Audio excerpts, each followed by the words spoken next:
L'effusion de l'Esprit le jour de la Pentecôte a-t-elle été l'accomplissement de toute la promesse divine? Est-ce là le seul baptême de l'Esprit qui a été accordé une fois pour toutes en faveur de l'Église naissante?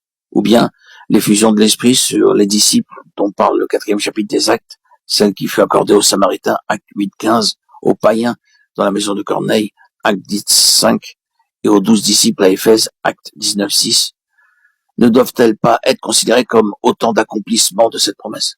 C'est lui qui baptise du Saint-Esprit. Le sceau de l'Esprit que reçoit chaque croyant au moment de sa régénération doit-il être tenu pour un baptême de l'Esprit, ou bien faut-il, comme le croient quelques personnes, attendre une grâce nouvelle qui sera accordée plus tard?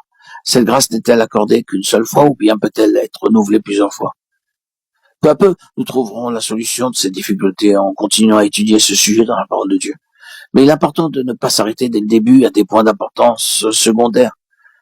Frères et sœurs bien-aimés, que toute notre attention se porte avant tout sur les deux principaux enseignements que Dieu veut nous faire retirer de cette doctrine. Nous voyons d'abord que le baptême du Saint-Esprit est venu couronner de gloire l'œuvre de Jésus, et que pour vivre d'une vie vraiment chrétienne, nous aussi nous avons besoin de le recevoir et de savoir que nous l'avons reçu. Les disciples même, pleins d'obéissance et d'amour pour leur maître, avaient dû recevoir ce baptême. Il faut donc qu'il y ait là quelque chose de plus que l'action de l'Esprit au moment de la régénération. Ce baptême, c'est l'Esprit même de Christ qui vient demeurer en nous avec la suprême puissance de sa nature glorifiée. C'est l'Esprit de vie de Jésus-Christ qui nous a franchis de la loi du péché et de la mort. Romains 8:2. C'est l'affranchissement du péché que Christ nous a acquis par la rédemption, mais qui reste pour tant de croyants à l'état de grâce promise, sans qu'ils en viennent à la réaliser eux-mêmes. C'est cette vertu puissante qui remplit de hardiesse en face du danger, qui assure la victoire sur le monde et sur tout ennemi. C'est l'accomplissement de cette promesse de Dieu. J'habiterai, je marcherai au milieu d'eux. 2 Corinthiens 6:16. Demandons au Père de nous révéler tout ce que son amour a encore à nous donner. Demandons-le lui jusqu'à ce que notre cœur soit tout plein de cette promesse. C'est lui qui baptise du Saint-Esprit. Nous voyons ensuite que c'est Jésus qui baptise du Saint-Esprit. Soit que nous ayons déjà reçu ce baptême, soit que nous désirions une nouvelle effusion d'esprit, soit que nous voyons là une grâce inconnue à recevoir.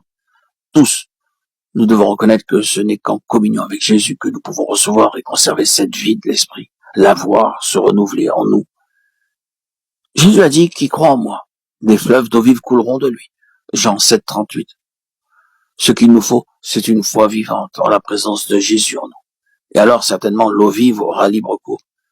La foi est inhérente à la nouvelle nature. C'est par la foi qu'elle reçoit nourriture et breuvage céleste. Par la vertu de l'Esprit qui demeure en tout croyant, regardons à Jésus comme à celui qui est rempli du Saint-Esprit. Attachons-nous à lui avec obéissance et amour, puisque c'est lui qui baptise. Mettons-nous en rapport avec lui, servons-le, croyons qu'il se donnera toujours plus à nous, et attendons de lui tout ce que confère le baptême de l'Esprit.